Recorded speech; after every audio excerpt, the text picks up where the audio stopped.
¿Están todos? Bueno, buenísimo. Bueno, seguimos con la agenda ahora de la tarde.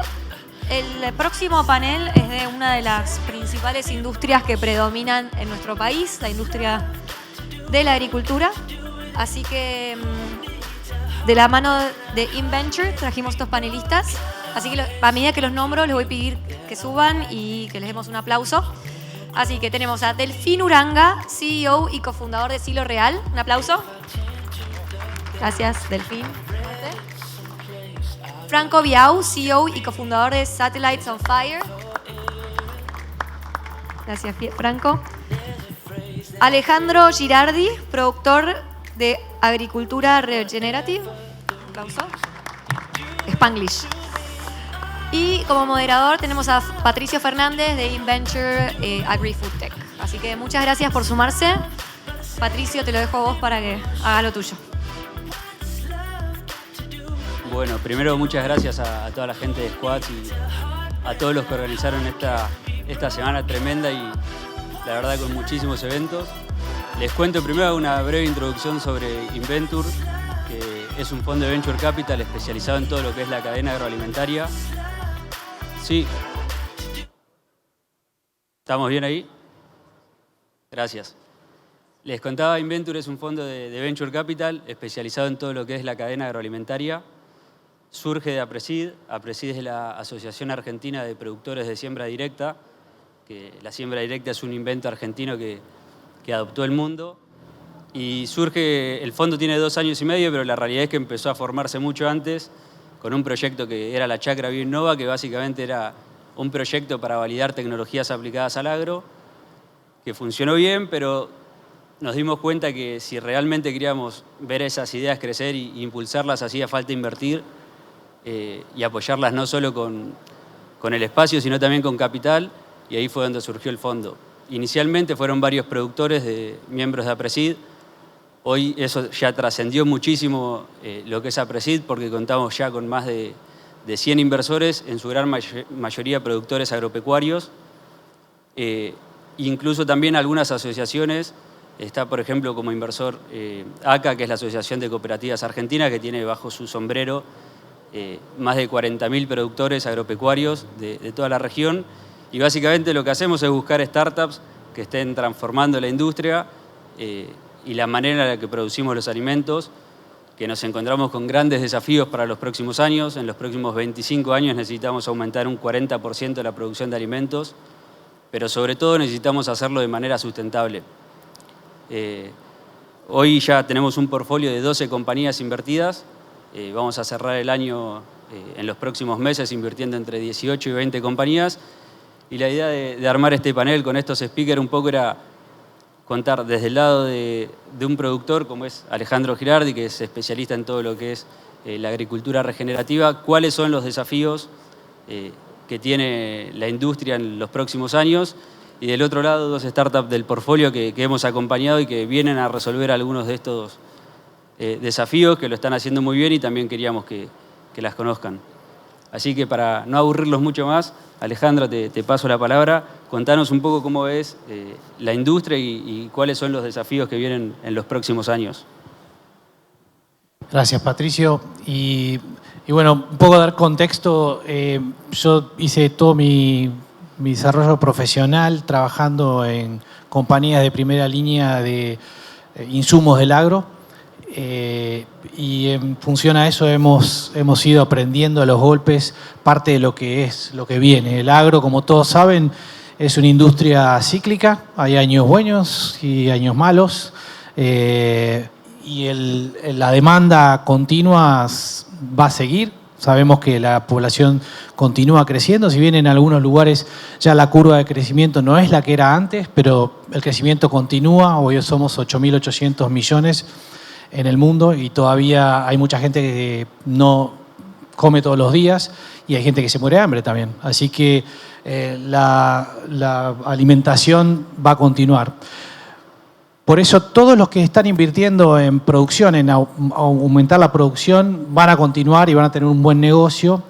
Pero no es solamente aumentar la producción, sino aumentar la producción por 2 motivos. No para el hecho de tener más alimentos, sino producirlo de una manera más barata o a un menor costo, ¿no?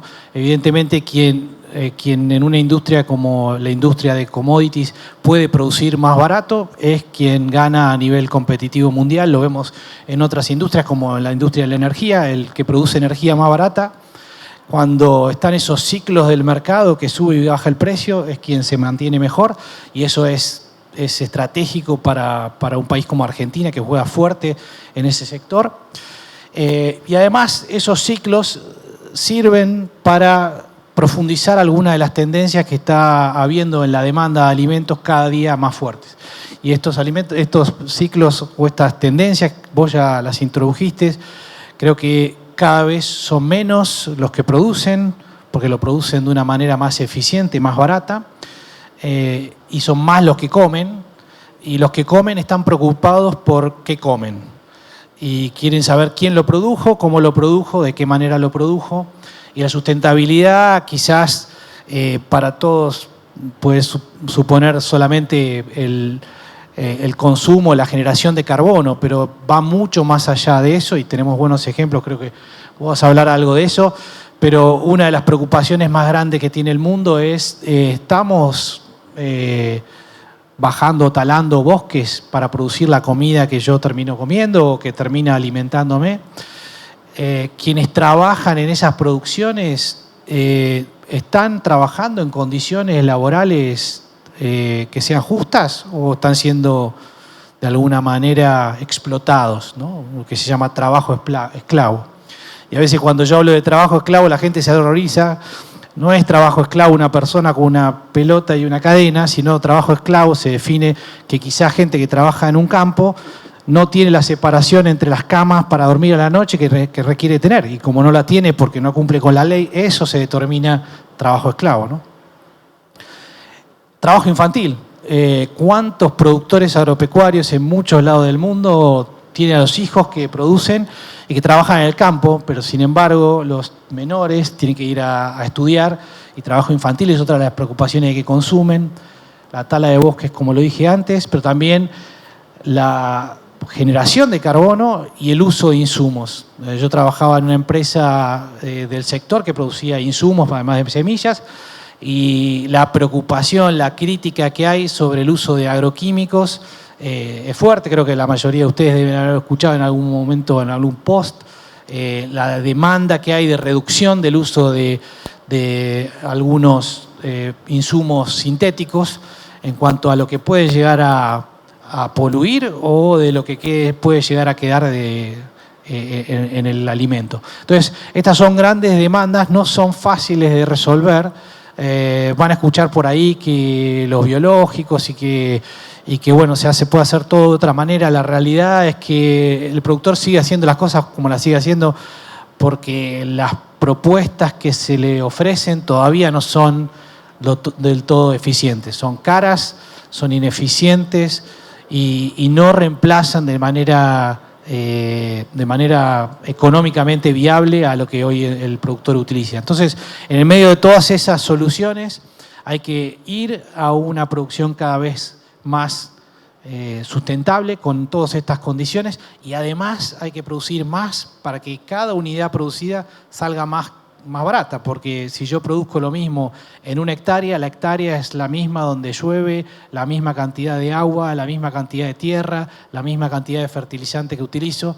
Entonces la cantidad de unidades que yo produzca en esa hectárea me ayudan a diluir el costo que eso tiene. Entonces por ahí viene un poco los grandes desafíos del sector y los ciclos van a ir haciendo más énfasis en la producción y en la disponibilidad de productos o en la calidad y la condición de que ese producto tenga, lo cual es muy difícil de trazar y creo que hay un montón de innovación que está viniendo desde el punto de las startups que están en el sector, que está tratando de traer soluciones a estos desafíos y creo que hoy vamos a escuchar algunos desafíos reales. Uno más que me falta decir, porque si no después Delfín se va a enojar.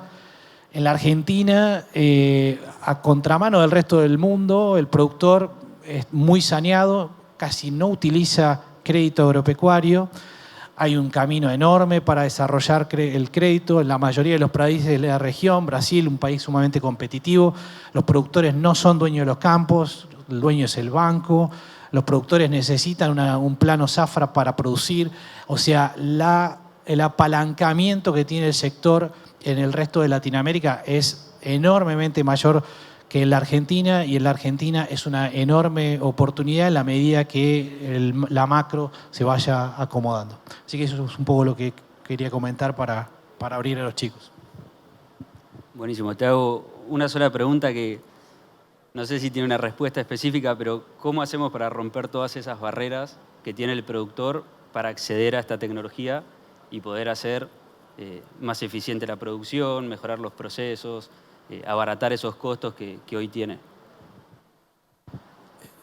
Uno de los grandes desafíos que yo creo que tienen la mayoría de las startups es la llegada al productor. La llegada al productor es difícil. ¿Por qué? Porque el productor se encuentra en lugares remotos, aislado.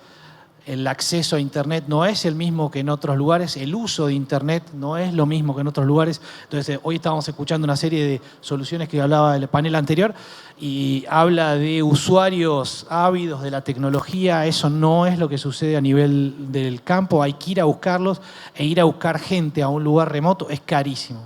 Creo que todos tienen la misma dificultad de cómo hago para llegar. Yo creo que la solución de eso, y creo que muchos lo están haciendo, es cómo de alguna manera todas estas nuevas soluciones colaboran con otros jugadores de la industria que ya tienen desarrollados esos canales para llegar más rápidamente a los productores, porque le están o proveyendo otra solución o dando algún tipo de servicio, y buscar la manera de hacer ese acceso a el cliente más barato. Me parece que es uno de los secretos de la adopción de la tecnología. Y evidentemente, cuanto más valor agregue la solución, más fácil va a ser la adopción. Los productores agropecuarios son de los más avanzados del mundo. Cuando ven algo que les genera valor, no lo sueltan y adoptan enseguida.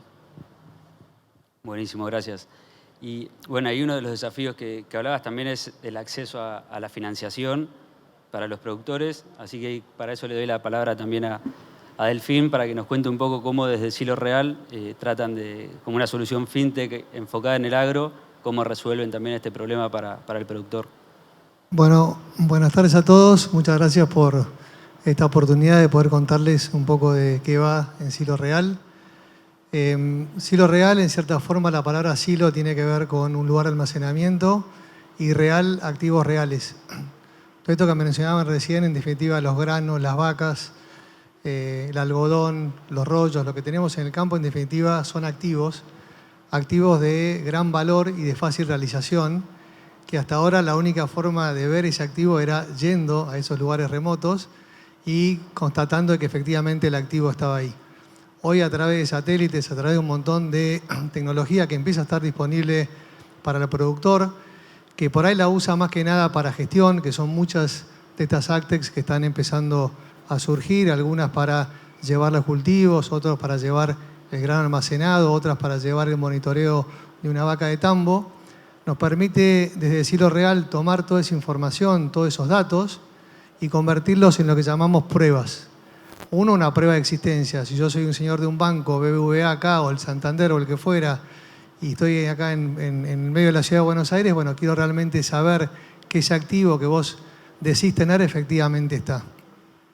Hasta ahora el sistema financiero en general, la manera de darle crédito a una persona era basado en información del pasado, porque la información del presente no era fácil de vuelta constatarla. Hoy lo que viene a resolver Silo Real es a disponibilizar todos estos activos físicos, que haciendo una cuentita que recién decías vos acerca del crédito de Argentina.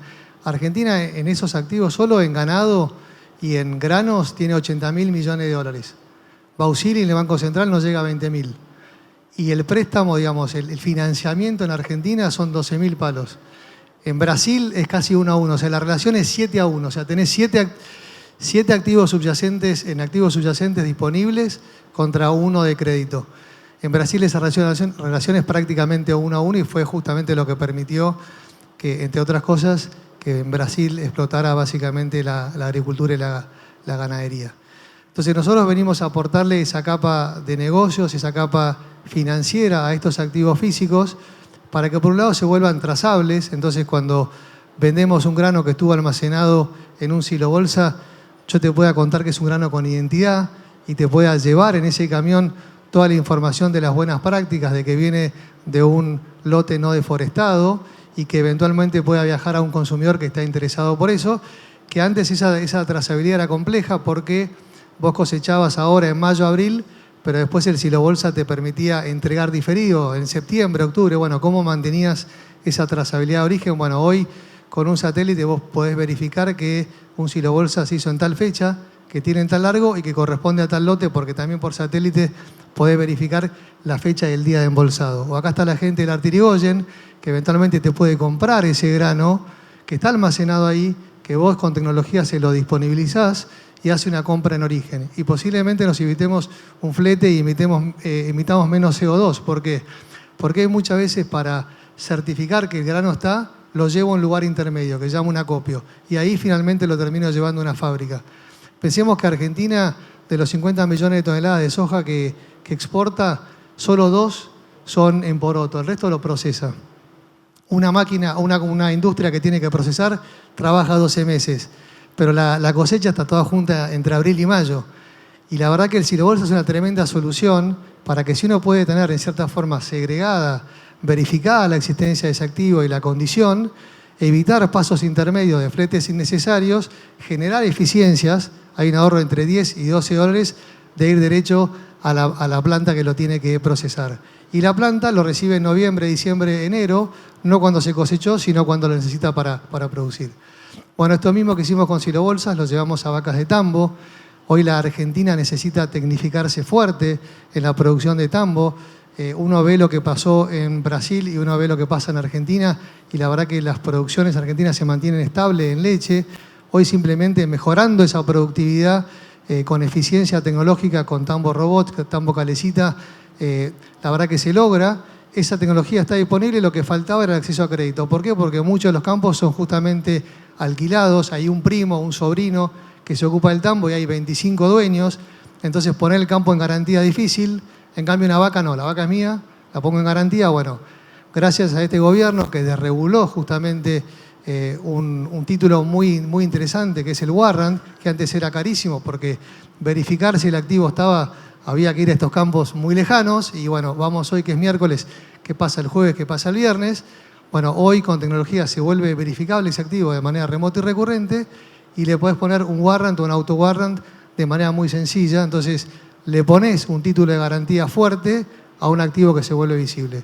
Y así una vaca de tambo se convierte en un activo colateralizable, una vaca en un feedlot.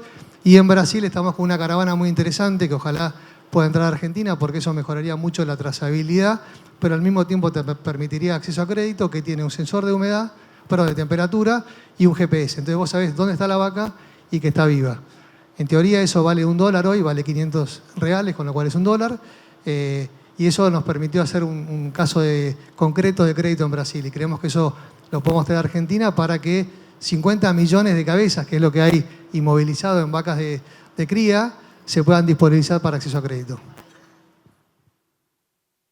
Muy buenos. Son soluciones también muy importantes, sobre todo para en un país donde el 60% de lo que se exporta proviene del campo y en un mundo donde cada vez nos exigen más la trazabilidad de lo que le vendemos. Muchas veces también desde el inicio de la cadena perdemos quizás esos datos y también con este tipo de soluciones lo podemos ir relevando y hacer uso después de toda esa información. Si querés pasamos a Franco, que también para que nos cuente un poco él sobre Satellites on Fire, que también es una solución que tiene muchísimo impacto más allá del negocio que hay detrás. Perfecto, bien, gracias. Yo soy Franco, espero que quede alguien despierto, la iluminación nos debe ayudar mucho.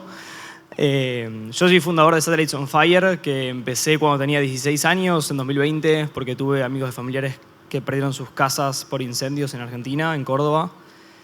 En ese momento quise hacer algo al respecto y empecé como proyecto de secundario, lo que es hoy Satellites on Fire.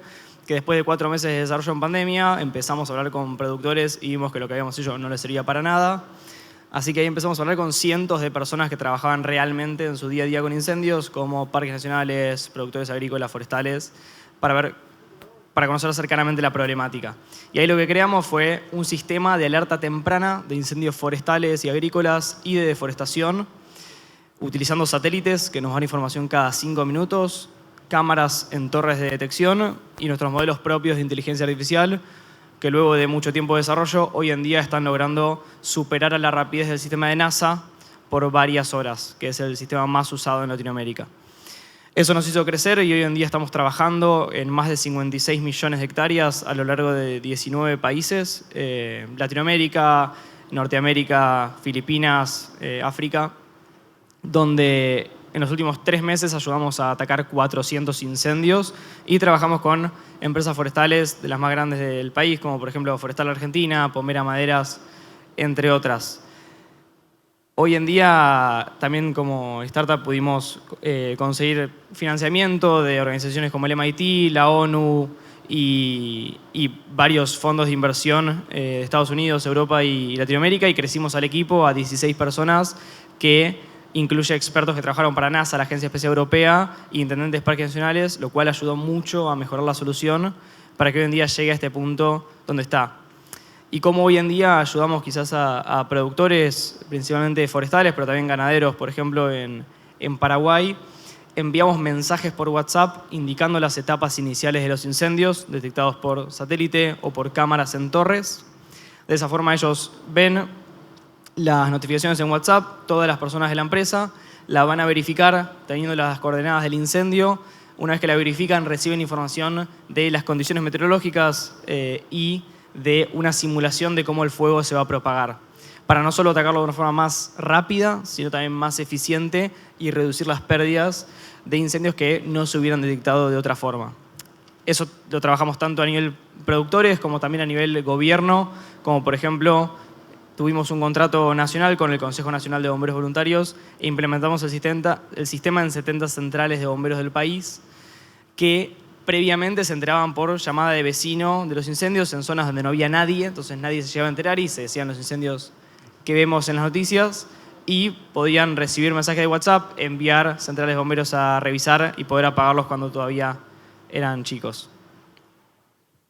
Naturalmente, la primera pregunta que me surge es cómo con un equipo de 16 personas superaron la tecnología de la NASA, pero más allá de eso, ¿cómo llegan hoy ustedes al productor y cómo el productor también los encuentra y cuál es la manera de vinculación que tienen con ellos? Primero, ¿cómo fue que quizás superamos a la NASA? Hoy en día en NASA, el rol de NASA es más como proveer plataformas para que surjan soluciones reales para el consumidor final. NASA no tiene un rol de ir a dar soluciones, entonces básicamente nosotros logramos tener más satélites que los que hoy en día el sistema de NASA para detección de focos de calor tiene. Y eso lo complementamos con algoritmos de inteligencia artificial que desarrollaron estos expertos que trabajaron para NASA y la Agencia Espacial Europea, donde mejoran la resolución de las imágenes satelitales, la combinan con datos meteorológicos y con incendios validados por usuarios en terreno, y de esa forma da una alerta mucho más rápida. Y yendo a la siguiente pregunta, que me la olvidé. ¿Cómo se vinculan, cómo llegan al productor? ¿Cómo llegamos a los productores? Recibimos, por suerte, mucho interés mediático. Hemos salido en muchos medios, como Argentina Forestal y La Nación y TN y varios medios del estilo, que eso hizo que lleguemos a muchas personas.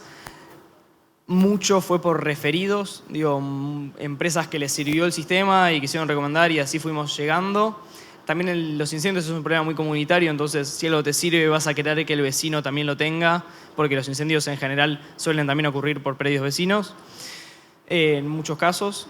Y también mucho de ir a conferencias forestales, que hemos ido desde Estados Unidos hasta el Caribe, Latinoamérica, siempre fue parte de cómo llegamos a los usuarios. Buenísimo. La última para cada uno, porque creo que estamos con el tiempo en un minuto. ¿Dónde se ven en los próximos 5 años? Bueno, ya que tengo el micrófono, empiezo yo.